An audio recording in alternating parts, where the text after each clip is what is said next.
บตและแลกเป็นความคิดเห็นกันแบบนี้แหละ FC คิดว่าจังได๋พี่น้องบ่าวน้อยปากเซ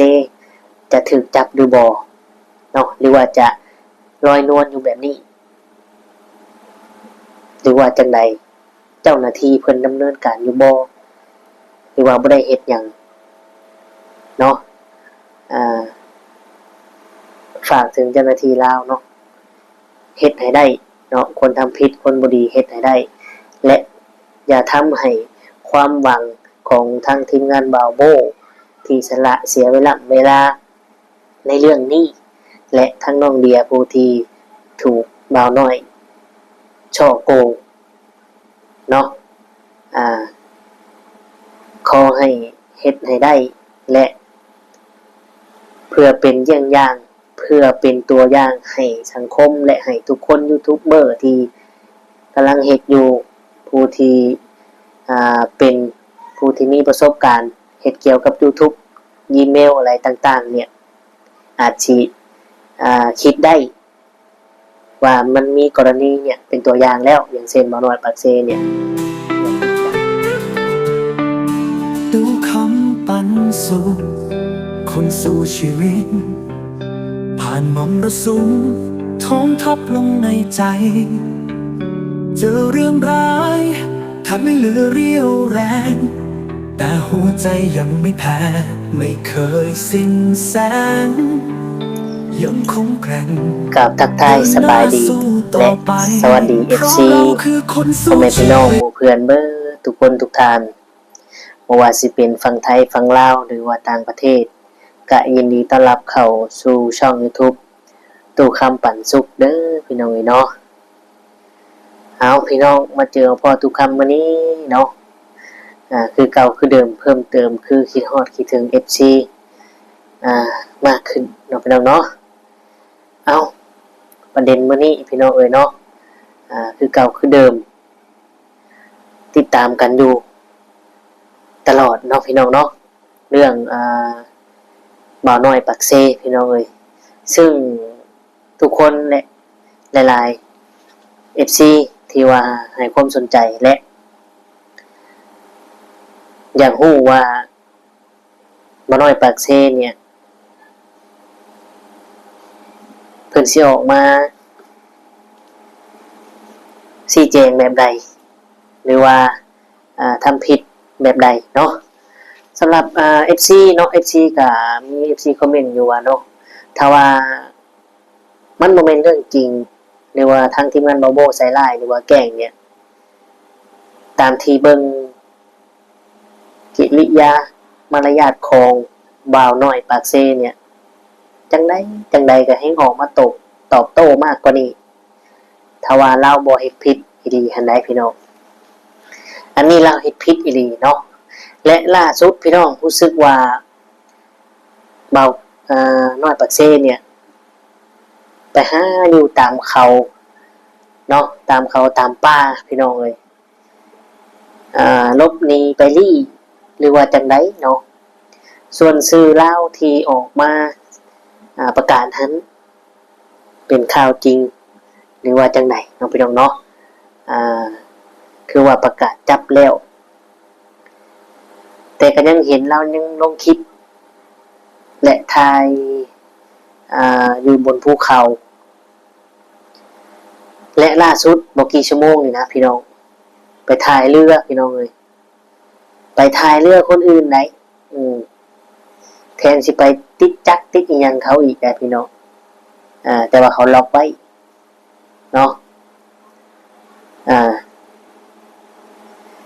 และอยู่ตามภูเขาตามห้วยเนาะหรือว่าตามชายหาดบ่ฮู้ดอกว่าจุดนั้นอยู่ไสพี่น้องเนาะเพิ่นไปลบหรือว่าไปหลีกในระหว่างการที่เพิ่นประกาศจับเนาะแต่ทุกคำว่าถ้าว่าเพิ่นอนุมัติหรือว่าศาลสั่งจับเลยนี่หนีไปซ้ำนั้นน่ะบ่รอดดอกพี่น้องเนาะบ่รอดแน่นอนเห็นเจ้ายังลงคลิปอีกต่างหากแล้วก็ เบิ่งกิริยามารยาทหน้าตาเรานี่ก็บ่ได้คิดซีเรียสบ่ได้คิดว่าสิย้านหรือว่ามีความรู้สึกผิดใดๆเลยเนาะตามที่เฮาเบิ่งการเว้าของเราคนใดพี่น้องเอ้ย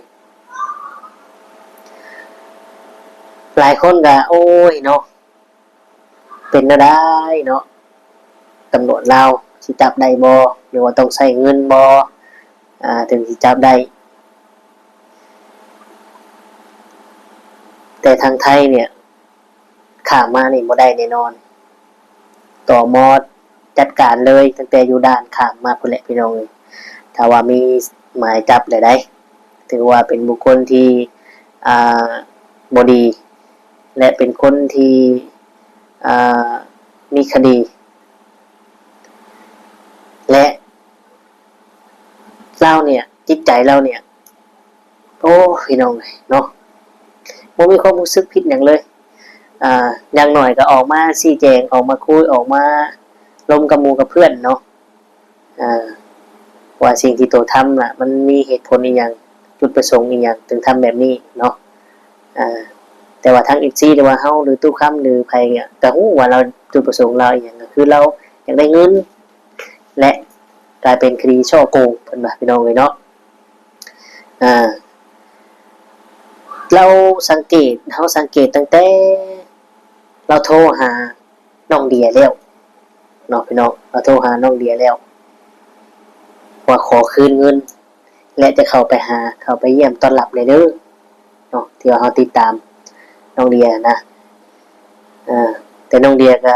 เกิดความรู้สึกบ่ดีและยังกลัวยังย่านผู้ชายคนนี้อยู่เนาะจักเขาสิเข้ามาในรูปแบบใดก็เป็นปกติเป็นธรรมดาเนาะพี่น้องFC ทุกคนน่ะเชื่อว่าบ่าวน้อยปักเซนี่เฮ็ดผิดอีหลีพี่น้องเนาะทุกคำก็เชื่อนั่นเพราะว่าคนอย่างบ่าวน้อยปักเซเนี่ยถ้าเราบ่มีความผิดหรือว่าเราบ่ได้เฮ็ดเนี่ยเราบ่อยู่แบบนี้ดอกพี่น้องเอ้ยเนาะเราออกมาแบบโอ้ยแน่นอนพี่น้องตอบโต้ตอนเบิ่งแรกๆเนาะตอนเบิ่งเนี่ยเราก็เป็นคนที่เว้าแบบเข้าข้างเจ้าของหาเว้าแบบว่าเอาคนที่แบบบ่ดีเนี่ยโยนให้คนอื่นเนาะคนอื่นนี่คนบ่รู้จักกันคนละประเทศก็ใครอยู่พี่น้องแต่มาเฮ็ดใจกับหมู่เพื่อนเจ้าของนี่นะพี่น้องเอ้ยเนาะมันจึงให้อภัยบ่ได้นะแต่ถ้าว่าเราออกมายอมรับความจริงและขอโทษหมู่เพื่อนขอโทษสังคม FC สังคมก็ให้อภัยแหละเนาะให้อภัยอยู่แล้วคนที่การยอมรับผิดเพื่อนๆก็อาจจะให้อภัยแต่ว่าสิให้มันมาเป็นคือเก่า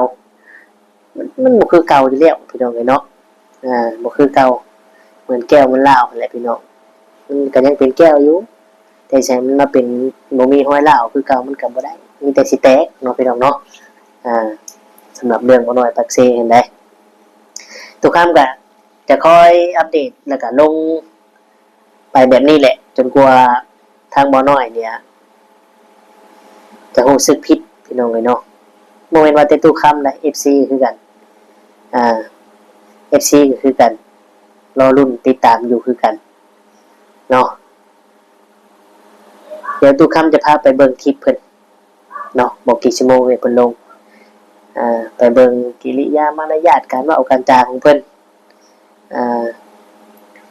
เพิ่นก็เว้าสื่อถึงให้ FC ไทยเนาะหรือว่าสื่อถึงไผก็บ่ฮู้เพราะว่าเราเว้าภาษาไทยอีกแล้วพี่น้องเนาะเราเว้าภาษาไทยหรือว่าแนวใดเนาะหรือว่าเราเว้าพาดพิงใจบอยคเขมรบอยโหราณหรือเปล่าเนาะพี่น้องเนาะที่ว่าเว้าไทยเนาะเพราะว่าเพิ่นเห็นเพิ่นได้เว้าถึงอยู่ได้กับบอยคเขมรนี่นะพี่น้องบ่น้อยปากเซกับบอยคเขมรนี่พอๆกันเนาะความแบบว่าที่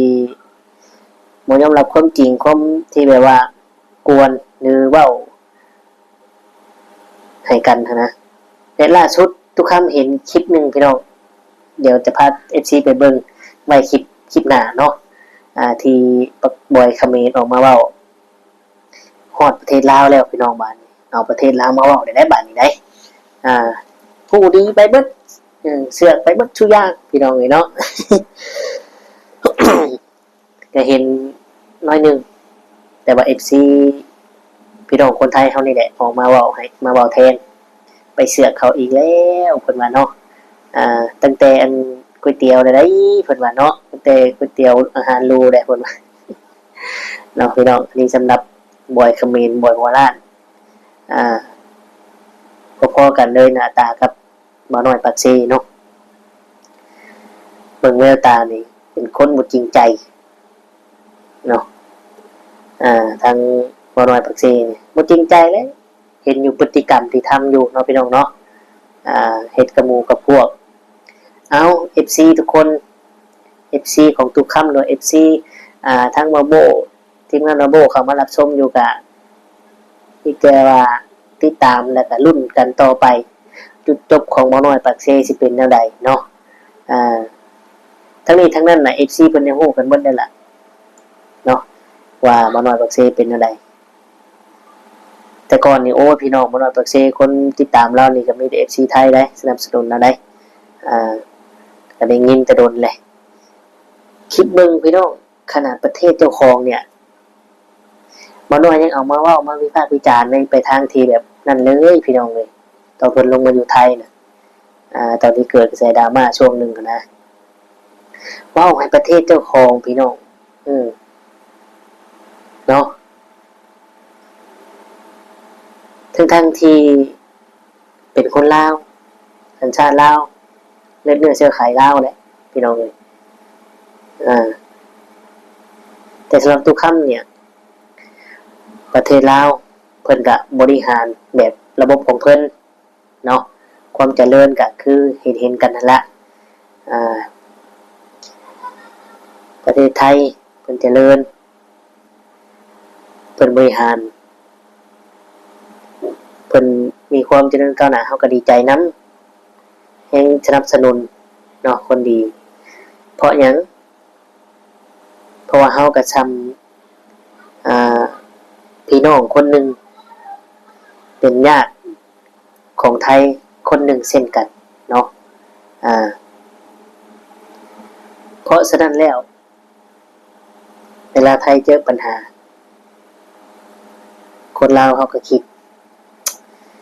โอ้ยเนาะให้มันผ่านพ้นไปโดยเร็วไว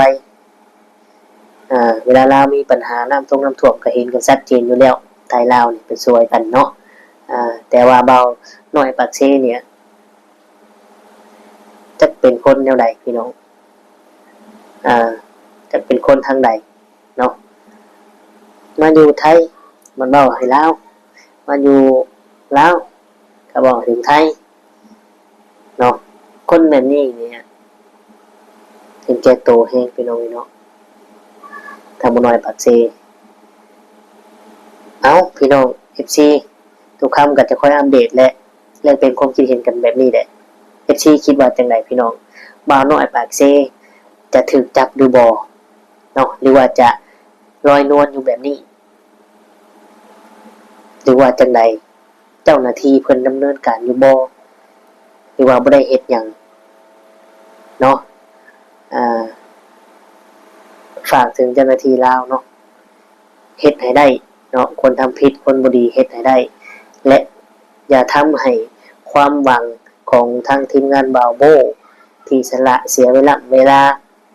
ในเรื่องนี้และทั้งน้องเดียผู้ที่ถูกบ่าวน้อย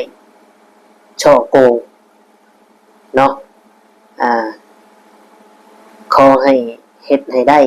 และเพื่อเป็นเยี่ยงอย่างเพื่อเป็นตัวอย่างให้สังคมและให้ทุกคนยูทูบเบอร์ที่กำลังเฮ็ดอยู่ผู้ที่เป็นผู้ที่มีประสบการณ์เฮ็ดเกี่ยวกับ YouTube อีเมลอะไรต่างๆเนี่ยอาจสิคิดได้ว่ามันมีกรณีเนี่ยเป็นตัวอย่างแล้วอย่างเช่นบ่าวน้อยปากเซเนี่ยว่าถูกจับถูกผูกอีหลีนี่แหละพี่น้องเอ้ยเนาะ มันก็จะดีอีกแบบนึงแต่ถ้าว่า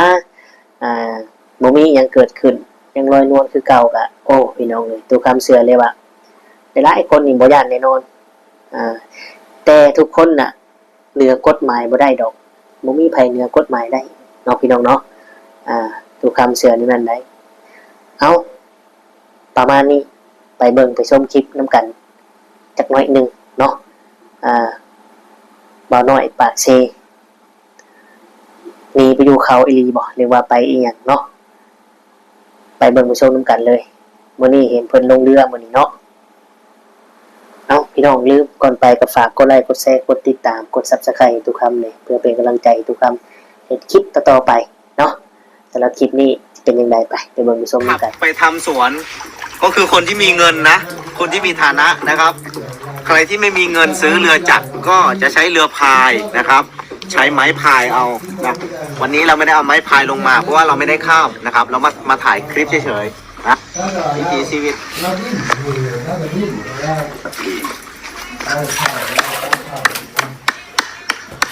มาเบิง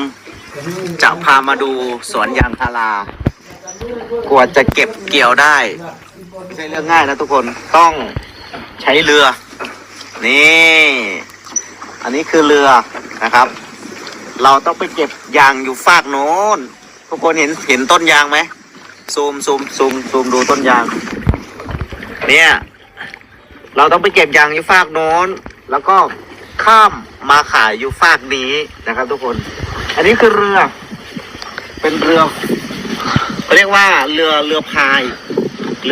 นี่เรือพายอันนี้จะเป็นเรือจักรนะครับเวลาเอาเรือเข้าฝั่งเราก็ต้องผูกไว้ไม่ให้มันไหลนี่คือเรือที่เราทำสวนยางไปกรีดยางไปเก็บยางอันนี้คือเรือจักรใครที่มีเรือจักรพายนะครับใช้ไม้พายเอานะวันนี้เราไม่ได้เอาไม้พายลงมาเพราะว่าเราไม่ได้ข้ามนะครับเรามาถ่ายคลิปเฉยๆนะคนที่มีเรือจักรก็คือคนที่มีเงินนะครับนี่ทุกคนอันนี้คือเรือพายอันนี้ใช้ไม้พายนะครับเรือสามลำ4 ลำนี้ใช้ไม้พายนะครับเพราะไม่มีจักรอันนี้ใช้ไม้พายเอาพายข้ามน้ำไปฝั่งโน้นครับทุกคนนี่คือวิถีชีวิตนะครับรอบๆก็จะเป็นภูเขาเห็นไหมน้ำเนี่ยแม่น้ำเนี่ยก็จะเลาะภูเขาไปนะครับทุกคนก็จะเลาะภูเขาไปนะครับเลาะขึ้นไปโน่นนะครับไม่ใช่ตรงไปนี่นะครับทุกคนจะเลาะขึ้นไปเขาล็อกกุญแจสตาร์ทไม่ได้ทุกคนสตาร์ทไม่ได้นะครับล็อกกุญแจแล้วก็ไม่มีน้ำมันเวลาเจ้าของเขาจะใช้เขาจะเอาน้ำมันลงมานะครับเอาน้ำมันลงมาเติมแล้วก็เอากุญแจมาปลดแล้วก็สตาร์ทไปนะครับเนี่ยจะใช้โซ่ล่ามไว้อย่างนี้บอกเลยว่าคนที่กลัวน้ำนะคนที่กลัวน้ำคนที่กลัวที่จะเล่นกับน้ำนะครับมาทำสวนแถวนี้ไม่ได้แน่นอนนะริมฝั่งเขาก็จะมีปลูกเนี่ยมาดูเพิ่งเคยเห็นนะครับผมก็เพิ่งเคยเห็นฝั่งชายหาดเรียกว่าชายหาดนะครับเพราะว่าปกติแล้วจากลายคืนอีสานลึกมาดูตรงนี้ครับทุกคนบนเด็กจะทราบบนใต้เลยบนใต้บนภูเหเลยนี่เห็นไหมข้างบนนี้จะมีรถนะครับจะมีรถมอเตอร์ไซค์บางคนก็มีรถไถเดินตามนะครับอันนี้คือจุดที่เราจอดรถนะเพราะว่ารถแล้วนี้เอาข้ามไปไม่ได้โอเคพี่น้องตัดภาพมากะอยู่กับตุกคำคือเก่าเนาะเป็นยังไงพี่น้องหลังจากที่ได้ชมคลิปที่ตุกคำขึ้นในเบิ่งนะเนาะโอ้พี่น้องเลยเนาะยังลอยนวลอยู่พี่น้อง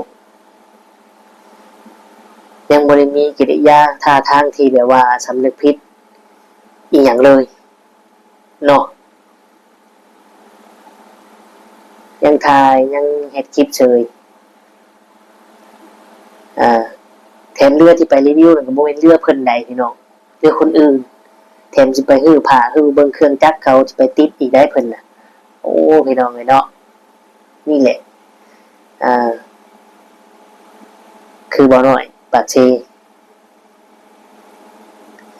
ส่วนยางหันกะอยู่ฝั่งแม่น้ำมาสั่นผู้ใดมีเรือจักรหรือว่าบ่มีเรือจักรผู้พายนี่ก็ทุกข์บ่มีเงินมาสั่นผู้มีอันจักรนี่ก็คนมีเงินผู้ใดเพิ่นเว้าพี่น้อง เอาพี่น้องเอ้ยเนาะก็ประมาณนี้สำหรับเรื่องราวหมอน้อยปักเซติดตามกันต่อไปจุดจบของหมอน้อยจะเป็นอย่างไรเนาะเอาขอขอบคุณขอบคุณหลายๆเด้อ FC ทุกคนที่เข้ามาเบิ่งมาชมกดไลค์กดแชร์ให้ขอขอบคุณขอบคุณหลายๆพี่น้องเอ้ยเนาะเอาท้ายสุดนี้ทุกคำคือสิได้ขอตัวกล่าวคำว่าสบายดีและสวัสดีครับ